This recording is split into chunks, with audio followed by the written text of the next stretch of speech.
All right, well, this is it. This is the reboot of my YouTube channel, and it's pretty much going to be what I've been doing on Instagram for the last few years. My daily story stuff that I put on Instagram. It's just what I'm up to in the shop, what I'm making in the blacksmith shop, what I'm doing with my 3D printers, that kind of stuff. And so if you're here for that, great, glad to have you. Look forward to sharing what I'm up to with you on a more regular basis here on YouTube. So right now I'm in the truck, obviously, and I'm heading into town to pick up a couple of propane cylinders.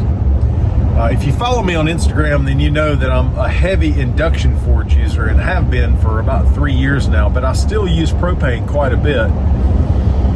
Particularly when I'm doing large batches of forgings. And right now I'm working my way through a bunch of orders for Christmas of the barbecue grilling tools made out of railroad spikes. And what I generally do is when I get a lot of orders of those in, I kind of batch them out and I'll throw 10 to 15 spikes in a propane forge all in one bunch, and I'll work those spikes in stages. So I'll do all the handle work, which is usually the bulk of the work of these things. So I'll do all the handle work, whatever decorative handle shape the customer has asked for.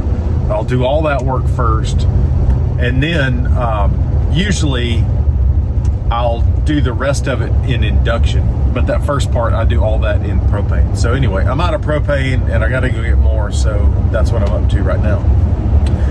This is just going to be a vlog style channel from here on out. I'm not going to do a lot of the, how to make things set to music kind of stuff that I've done in the past. To be honest, I just don't have time for that, and you'll see processes of how I do things here going forward. It just won't be in that neat, tidy, set to music kind of format. So anyway, see you in a bit.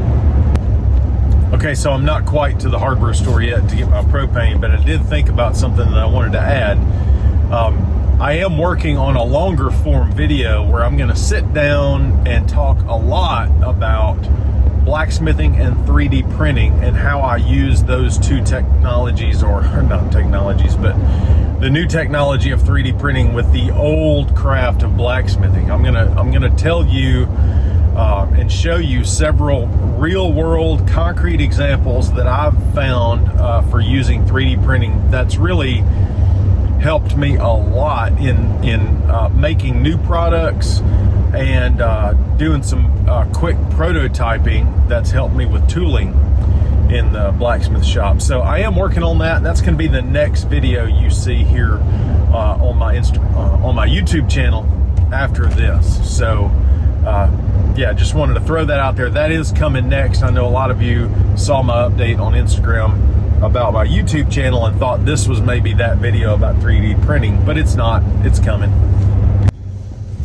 So I got my propane, and a lot of times if I'm in a hurry, I just do the swap, just swap the can out. And I've seen videos here on YouTube and in other places saying that it's always best to get your cans manually filled at a propane filling station than to do the swap, because the companies that do the can swaps don't fill the cans all the way to the top. And I don't know if that's the case everywhere, but it's definitely the case here. And I don't think it's the hardware store pulling anything shady. They work with that company. I think it's Blue Rhino is the big cage out in front of the store where you can get your can swap. Well, they were out of the swap cans today, so I had to get it manually filled.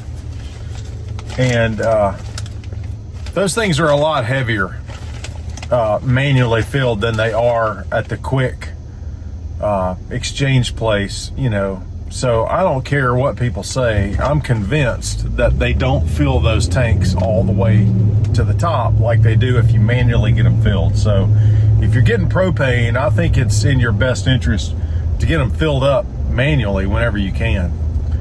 And that hardware store does that.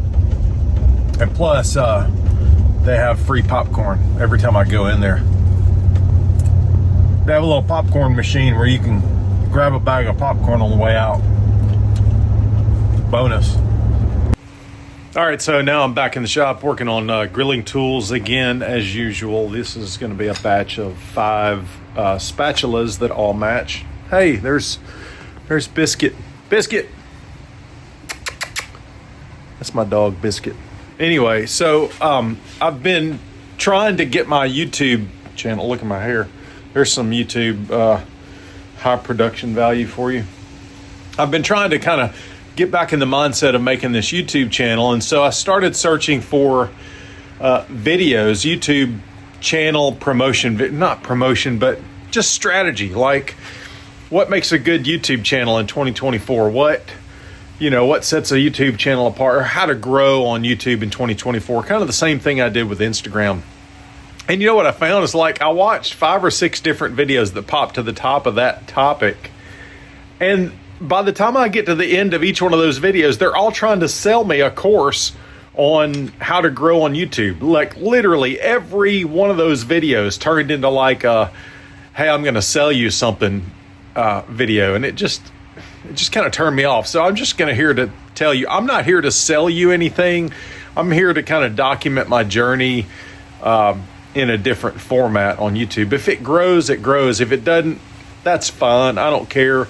You know, someday my kids will look back at this, and this will be kind of a way that they can revisit their dad online, you know, or my grandkids might see this. That's kind of why I'm doing it. It's like a video journal kind of journey for me. But yeah, it was kind of off-putting to look at all those YouTube video strategy or YouTube strategy videos and be, you know, sold a product. They were all, you know, hey, buy my course or book a live session with me and I will grow your channel kind of things. And anyway, it's kind of a turnoff.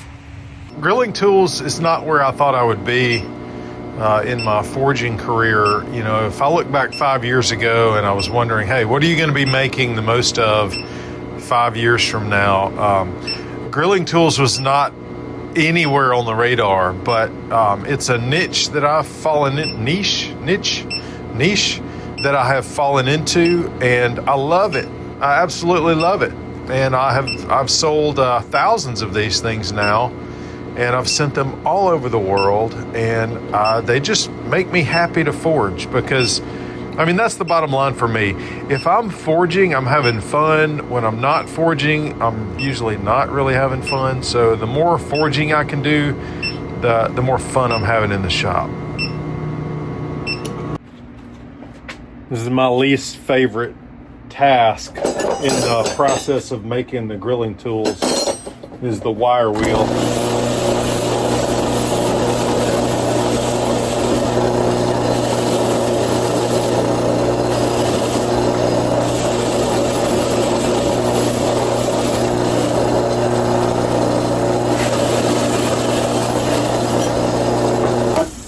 But it's got to be done. You know, it's got to be done. I've got to knock off what little bit of scale I've left on these things, so that I can clear coat them. I clear coat all my grilling tools with just matte spray paint from Home Depot, and matte clear coat, all except the end that touches the food. You know, I don't clear coat that.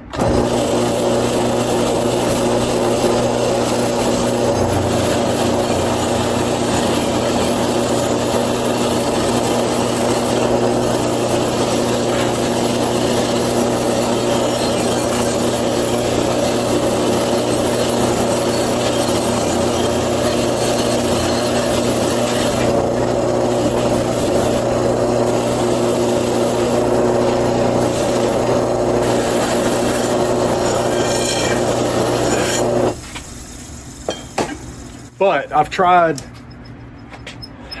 blacksmith wax. I've tried the old Johnson's paste wax. I've tried beeswax. I've tried the hot oil finish. You know, I've tried all those finishes, and they don't last forever either. You know, especially if you've got a grilling tool that's going to sit outside.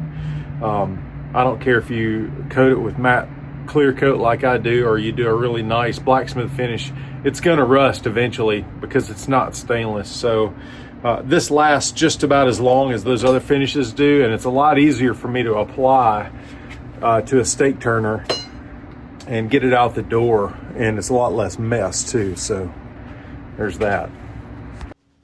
Well, I'm going to close out this video right here and just say, hey, thank you for being here and watching. If you've made it to the end of this video, that's a pretty good indicator that you probably are going to stick around for some of the other content I'm going to make in the future. The next video is going to be the 3D printing and blacksmithing. If you're remotely interested in either one of those subjects, I think it'll appeal to you. And then I think the video after that's going to be about induction forging and my take on it and how it's revolutionized and changed everything about what I do here in the shop. In the meantime, if you would drop me a comment and let me know if there's specific content you'd like to see in the future, if there's, you know, a particular tool that I've got in the shop that you'd like to know more about, let me know and I'll be sure to make content that goes in that direction and answers your questions. But again, thank you for being here. I really appreciate you watching, and I'll see you in the next video.